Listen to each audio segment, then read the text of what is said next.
Central bank digital currency is, of course, a form of fiat issued by central governments that is programmable. So governments can decide which transactions can and can't be made. And governments will also be able to monitor every single transaction made. And that is a full surveillance economy. And I mean, China's really been leading the way with that. Via a central bank digital currency, which is programmable, and the government can see every single transaction that anybody makes. And it's not, yes, they can see it and they can also control it because it is programmable. So they can determine where you spend it, what you spend it on, how long a life it has. And the scary part for me is that they have been redefining, they meaning the central banks, have been redefining what money is. So the whole globe is resetting. Now, when you reset a system, then you're going to have countries that are going to step into that new position in a stronger position of power. Who has the most debt? Because all of that debt has to be burned off before they can put a new currency out there. Because as soon as you put those commodities and gold in to back a currency, then that's going to fix the debt wherever that happens to be. And I don't care if you're looking at China or you're looking at Russia or you're looking at the US or anywhere else. These debt levels, not that they're not sustainable, they're not payable. No limitations to how low they can push interest rates once we're in a CBDC. So now you get paid, it goes immediately into your bank account that is experiencing negative rates. And that means you aren't getting that paycheck of whatever it is, you're getting that less your negative rates. Automatically deducted. Automatically. Right. Right. And even if you think you're going to have cash, because they are saying that they won't take cash completely away because then you're going to know. But they will put a chip in the cash so that whenever you do go to use it or redeposit it, that it will reflect the negative rates in the banking system. Why wouldn't they just take cash out of the system? I mean, maybe not immediately, but we've seen that. We've seen how Italian lira, if you saved some from a trip to Italy several years ago, you go there now, it's useless. So why wouldn't they just say no more cash? The real dollar is about as valuable as this paper that you've just printed out. Why wouldn't they just take cash out of the system completely? Because then you would know their policy. They want you to volunteer. And how convenient was it through the pandemic when, cash is dirty, right? And they actually say in their documentation, one of my very favorite pieces from the IMF was 2015, breaking below the lower zero bound, because they actually tell you how they will get you to volunteer it, and they'll have it, the retailers present it to you. And do we all probably know? How are they going to do that? Well, do you not know a store that says we don't accept cash, or a restaurant? Sure. That's how they did it.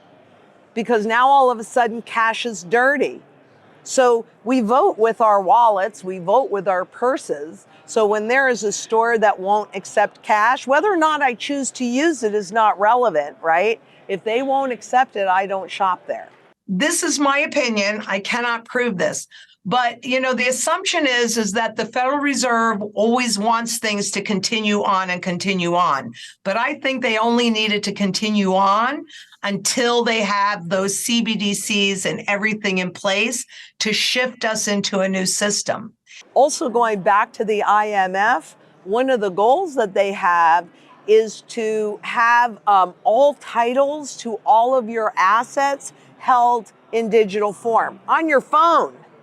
Yeah. Now, have we not been trained toward short-termism? So we are a consumer-driven economy. We're pretty much getting to be, if we're not already, a consumer-driven world. So now you're out and about and you have the equity on your house, sitting on your phone, broken down into itty-bitty bits. You don't have to take out a loan, right? It's on your phone. And you see a boat or a dress or anything else that you want, how easy is it to tap that money that you've got on your phone. And before you know it, you have spent all of your equity. So you have volunteered. If they come at you, you're probably going to protect yourself. If you volunteer it, what are you going to do? And who are you going to blame? The signs are there. And we also know that 114 countries, more or less, are exploring central bank digital currencies. Oh, yes. Several of the G20 countries, I believe 11, are in an advanced phase of a pilot program. Please. This is by design, you're saying, a way to create an implosion within the financial system. You're saying by design, in order to lay the groundwork for a central bank digital currency.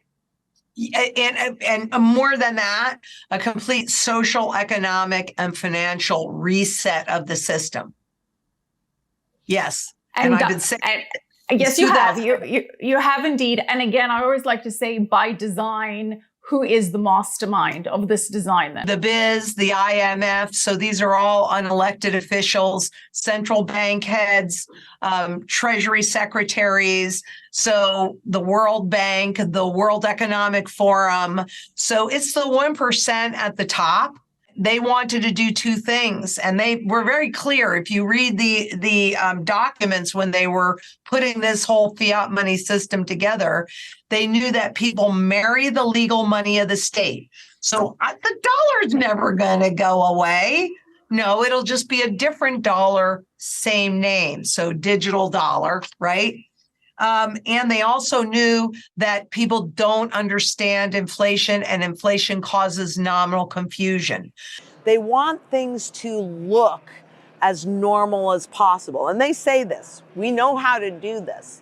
And I was alive in 1971. And if I had a $20 bill in my pocket in July and I had a brand new $20 bill in my pocket in September, you know, they were very different $20 bills, but did I know it? No. And so the introduction of cryptocurrencies, which I don't think were an accident, especially when you read the 1996 NSA white paper, government agency white paper on how to create a mint, you know, there are just so many similarities there. Let's assume it's 2030, which is the date that the World Economic Forum has quite blatantly said is their date for their reset to be complete. The UN too. The UN too? Mm-hmm. We're using central bank digital currencies by then, would you think? Oh, yes. Fedcoin, US? There's that possibility. And the reason why I say there's possibility is because I have hope. There are more of us than there are of central bankers. And we just have to be as independent and self-sufficient so that we don't have to do their bidding. If all of your wealth is held in the system and the banks bail you in and the market crashes, and you can only convert that, whatever you have, into this garbage, then what do you do when that happens? Nothing. You have to do whatever the government tells you to do, or you're in trouble. And, you know, whatever camp I'm in, this is 6,000 years of history. And the reason why it has never lost its value and why I still trust it today, and I never really hear anybody talking about it, is because gold and silver, physical gold and silver, are used in every single sector of the global economy.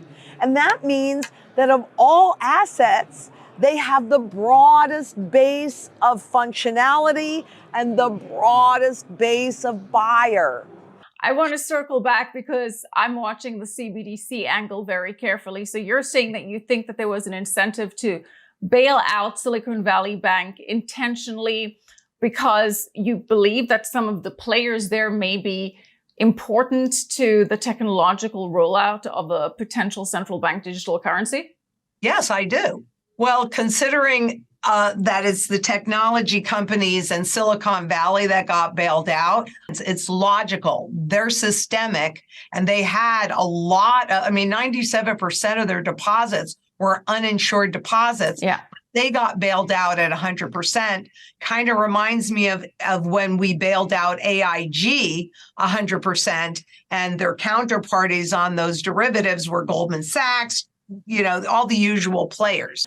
How does gold play a role in a world of CBDCs in terms of the central bank's perspective? Well, you can always make a deposit in, but you can't always pull your wealth out.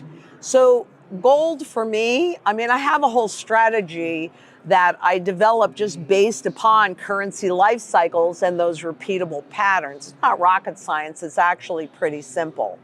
And if you have this wealth that's outside of the system, since there is such a broad base of buyer, gold and silver in any form is monetary at its base. So, originally, before the advent of the CBDCs and what I saw, I considered a chunk, after we go into the new system, converting a chunk of my gold into the new currency system.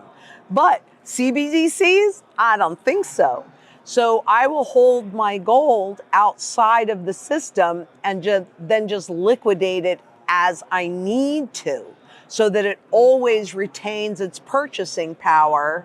In that scenario, say we've listened to you and we've bought gold. So I've got my and silver. So I've been stacking.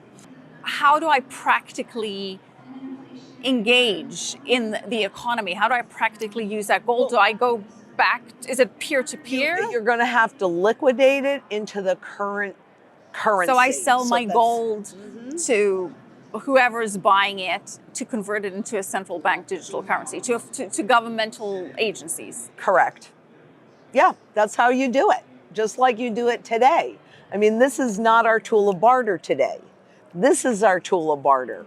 But as we've seen, we've lost most of the purchasing power. If the Federal Reserve is being accurate, there's 3 cents left. Could argue that the US is trying to push a central bank digital currency because US leaders foresee the de-dollarization trends unfolding, and the hope is that a CBDC could more easily retain its value as the digital version of the dollar, the Fed coin, if you will.